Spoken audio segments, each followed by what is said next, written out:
নমস্কাৰ আপোনালোক সকলোকে স্বাগতম জনাইছো মোৰ ইউটিউব চেনেললৈ। আজিৰ এই ভিডিঅ'টোত অসমীয়া বিষয়ক কেইটামান চমু প্ৰশ্ন উত্তৰ বিষয়ে আলোচনা কৰা হৈছে।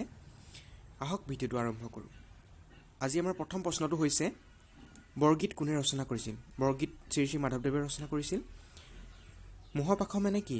মোহপাশ মানে হৈছে মায়াৰ বন্ধন। শ্ৰী শ্ৰী মাধৱদেৱৰ জন্ম কিমান চনত আৰু ক'ত হৈছিল? শ্ৰী শ্ৰী মাধৱদেৱৰ জন্ম 1489 চনত লখিমপুৰৰ নাৰায়ণপুৰৰ লেটেকুপুখুৰীত জন্ম হৈছিল। শ্ৰী শ্ৰী মাধৱদেৱৰ সাহিত্যিক জীৱনৰ কীৰ্তিস্তম্ভ কি? শ্ৰী শ্ৰী মাধৱদেৱৰ সাহিত্যিক জীৱনৰ কীৰ্তিস্তম্ভ হৈছে নামঘোষা। শ্ৰী শ্ৰী মাধৱদেৱৰ বিৰচিত একমাত্ৰ নাটখনৰ নাম কি? শ্ৰী শ্ৰী মাধৱদেৱৰ বিৰচিত একমাত্ৰ নাটখনৰ নাম হৈছে দধিমথন। লিখকৰ মতে ছাত্ৰ জীৱনৰ প্ৰকৃত উদ্দেশ্য কি? লিখকৰ মতে ছাত্ৰ জীৱনৰ প্ৰকৃত উদ্দেশ্য হ'ল জ্ঞান অৰ্জন কৰি নিজৰ লগতে আনৰো উন্নতি সাধন কৰা। ছাত্ৰসকলে কি বিষয়ত জ্ঞান লাভ কৰি দেশ সেৱাত ব্ৰতী হ'ব লাগে? শাৰীৰিক, মানসিক, নৈতিক, কাৰ্যকৰী আৰু আধ্যাত্মিক আদি দিশত জ্ঞান লাভ কৰি দেশ সেৱাত ব্ৰতী হ'ব লাগে। জিকিৰ ৰচক কোন? জিকিৰ ৰচক আজান ফকীৰ। জিকিৰবোৰক কিহৰ লগত তুলনা কৰিব পাৰি? জিকিৰবোৰক হিন্দু ধৰ্মৰ ভক্তিমূলক প্ৰাৰ্থনা বা শ্ৰুতিৰ লগত তুলনা কৰিব পাৰি। তলৰ শব্দবোৰৰ অৰ্থ লিখা। ৰচুল। ৰচুল মানে হৈছে দেৱদূত, ঈশ্বৰ প্ৰেৰিত দেৱতা, পুৰুষ আল্লাহ দূত। মুমিন মানে হৈছে বিশ্বাসী মুছলমান। ৰহম। ৰহম মানে দয়া।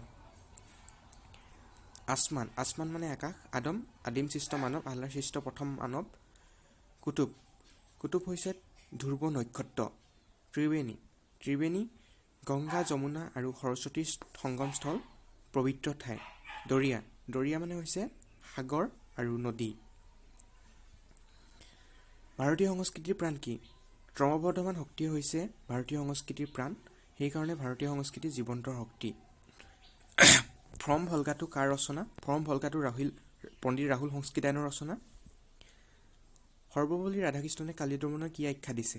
ৰাধাকৃষ্ণনৰ মতে কালিয়দমন আৰ্য অনাৰ্যক সংস্কৃত কৰা প্ৰতীকধৰ্মী নৃত্য। মাধৱদেৱৰ বিৰচিত কাব্যখনৰ নাম কি? ৰাজহুৱা কাব্য হৈছে মাধৱদেৱৰ বিৰচিত কাব্য। শংখচূড়ক কোনে বধ কৰিছিল? শংখচূড়ক শ্ৰীকৃষ্ণই বধ কৰিছিল। শ্ৰীৰাম ৰায় প্ৰকৃত নাম কি? শ্ৰী ৰামচন্দ্ৰ প্ৰকৃত নাম। শংকৰদেৱৰ সাহিত্যিক জীৱনৰ কীৰ্তিস্তম্ভ কি? কীৰ্তন ঘোষা হৈছে শ্ৰেষ্ঠ কৃতি। শংকৰদেৱৰ দুখন কাব্যৰ নাম লিখা। ৰুক্মিণী হৰণ আৰু বালীচৰণ হৈছে শংকৰদেৱৰ দুখন কাব্য। ভটিমা কেই প্ৰকাৰৰ আৰু কি কি? ভটিমা 4 প্ৰকাৰৰ। দেৱ ভটিমা, ৰাজ ভটিমা, গুৰু ভটিমা আৰু নাথ ভটিমা। শংকৰদেৱৰ মাতৃৰ নাম কি? শংকৰদেৱৰ মাতৃৰ নাম হৈছে খেৰসূতী।